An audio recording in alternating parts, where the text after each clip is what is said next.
Shalom Bapak Ibu Saudara-saudaraku yang terkasih, selamat berjumpa kembali pada hari ini dan kita senantiasa percaya bahwa kita tetap berada di dalam perlindungan Tuhan. Mari kita persiapkan hati kita untuk mendengarkan firman-Nya. Sebelumnya kita bernyanyi.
Kita berdoa.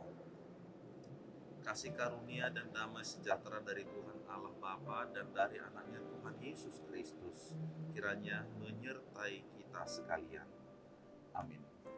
Sahabat sekalian, renungan bagi kita hari ini Selasa 15 Februari 2022 tertulis dalam 1 Petrus 4 ayat yang ke-10. Demikian bunyinya. Layanilah seorang akan yang lain, sesuai dengan karunia yang telah diperoleh tiap-tiap orang, sebagai pengurus yang baik dari kasih karunia Allah.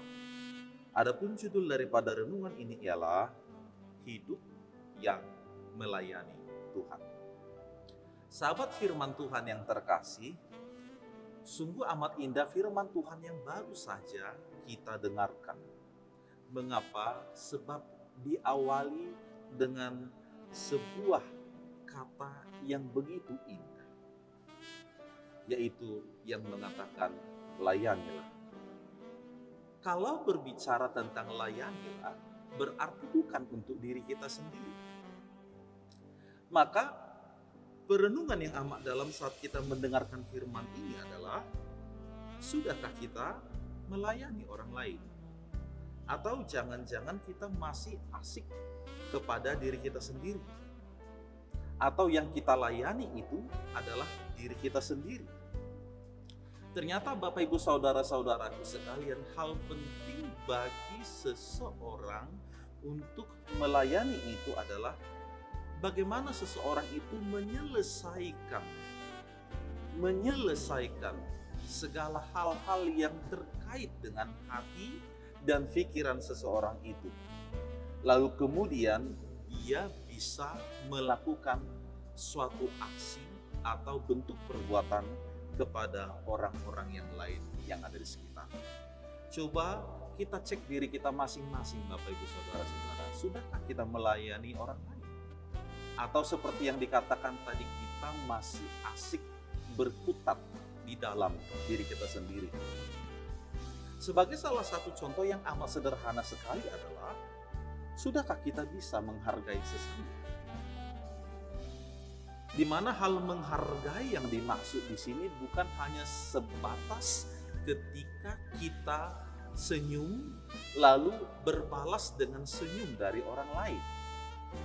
Atau ketika kita melihat memandang seseorang, lalu kepala kita manggut-manggut, kemudian berbalas dengan mereka juga yang hal yang serupa juga seperti kita memanggut-manggut. Tetapi persoalan menghargai di sini adalah jauh lebih daripada itu. Kalau firman Tuhan mengatakan bagaimana kita bisa berbuat kepada orang lain, sebagaimana kita juga bertindak dan berbuat untuk diri kita sendiri. Dan bila kita telah melakukan hal yang serupa kepada diri kita dengan untuk orang lain, sehingga hal-hal yang lainnya itu pun akan terjadi dengan otomatis. Jadi hal yang sangat perlu sekali adalah menyelesaikan sesuatu itu dengan hati kita sendiri. Lalu kita bisa berangkat untuk melayani tadi. Ternyata manusia masih lebih banyak memilih ingin dihargai daripada menghargai. Ingin merasa hatinya dipenuhi oleh hal-hal yang datang dari luar dirinya, tetapi dia tidak mau berbuat apa-apa. Mengharap, menunggu, atau bahkan juga menuntut sesuatu itu datang dari pihak lain. Namun dia tidak mau peduli dan tidak mau memikirkan orang lain. Inilah menjadi sebuah bukti bahwa bila mana hidup ini masih memilih untuk dilayani daripada melayani. Nah, sahabat firman Tuhan yang terkasih, apa yang kita dengar lewat renungan hari ini hendak mereposisi kembali hidup kita sebagai murid-murid Yesus. Sekali lagi, hendak mereposisi kehidupan kita sebagai murid-murid Yesus. Barangkali telah banyak yang bergeser daripada yang semestinya. Yang sesungguhnya kita memiliki kehidupan yang taat, tetapi bergeser menjadi kehidupan yang kumat. Kumat ketika kita sibuk mengharapkan ada sesuatu yang dilayani untuk diri kita sendiri. Ketika kita memperhebat diri kita sendiri dan mempertahankan keegoan kita sendiri, yang akhirnya teman pun tiada lagi yang mau bersama-sama dengan kita. Nah, oleh karena itu firman ini berkata, layanilah seorang akan yang lain. Artinya bergerak keluar, berfokus kepada apa yang ada di luar daripada diri kita. Maka yang dimaksud oleh Petrus di sini yang lain itu adalah mereka jemaat biasa. Mereka adalah pendatang yang jarang sekali mendapatkan bahagian dalam pelayanan itu. Dan di sini juga Petrus mengingat ketika Yesus membasuh kaki daripada murid-muridnya. Di dalam Yohanes 13 ayat 14 dikatakan, "Jikalau aku membasuh kakimu, aku yang adalah Tuhan dan gurumu, maka kamu pun wajib saling membasuh." Dikatakan wajib saling membasuh. Ini kembali mengajak kita melihat kepada pribadi Yesus yang mengosongkan dirinya dan menjadi serupa seperti hamba. Sementara dia adalah pribadi yang besar, pribadi yang agung sebab dia adalah Tuhan. Tetapi dia mengosongkan dirinya supaya dia datang melayani kepada para murid. Dan hal yang penting juga kita melihat bahwa Yesus membasuh kaki muridnya, bukan lengan. Berbeda ketika seseorang itu membasuh lengan atau membasuh kepala atau yang lain. Tetapi di sini dikatakan membasuh kakinya. Hal yang paling terbawah di dalam tubuh manusia. Dan itulah bahagian yang paling kotor. Terbayang nggak Bapak Ibu Saudara-saudara sekalian? Ketika kita harus mengikuti cara seperti Yesus ini. Maka di sini dikatakan kita diperlengkapi Tuhan untuk saling melayani. bukan untuk saling meninggikan diri. Bahwa pelayanan itu adalah tugas mulia. Bukan berarti kita adalah pribadi yang lemah kalau kita lebih banyak membuat hati orang lain senang. Bukan karena kita lemah. Sebab kita sedang turut ambil bahagian di dalam apa yang dilakukan oleh Yesus Kristus. Layanilah seorang akan yang lain. Dan itu akan terjadi ketika kita taat kepada Tuhan. Dan ketika kita telah menyelesaikan masalah dengan apa yang ada di dalam diri kita sendiri. Dikatakan tadi Allah memberikan karunia. Kalau di dalam bahasa Yunani disebutkan karisma, yaitu kemampuan rohani sebagai seseorang yang diberikan dalam perlengkapannya untuk memenuhi panggilan Tuhan. Maka semua manusia memiliki karunia.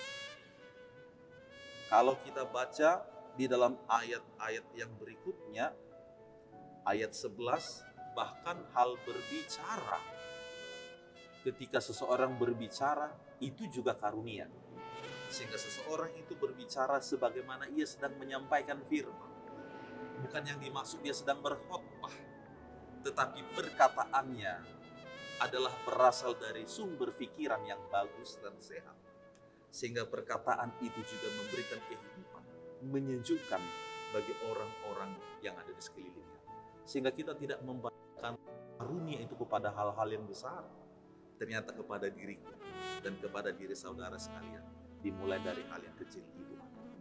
Oleh sebab itu, apa yang menjadi kesimpulan daripada renungan ini kepada kita? Yang pertama ialah, apapun karunia yang ada pada kita, maka pergunakanlah itu untuk melayani Tuhan. Pergunakanlah itu untuk melayani Tuhan. Maka kita tidak pernah bosan. Kita tidak pernah menyerah. Kita tidak mengatakan cukup atau kita berpuas akan diri kita. Tetapi ada hati yang penuh totalitas untuk memberikan yang terbaik kepada Tuhan. Mari lakukanlah itu di dalam kehidupan kita sekalian.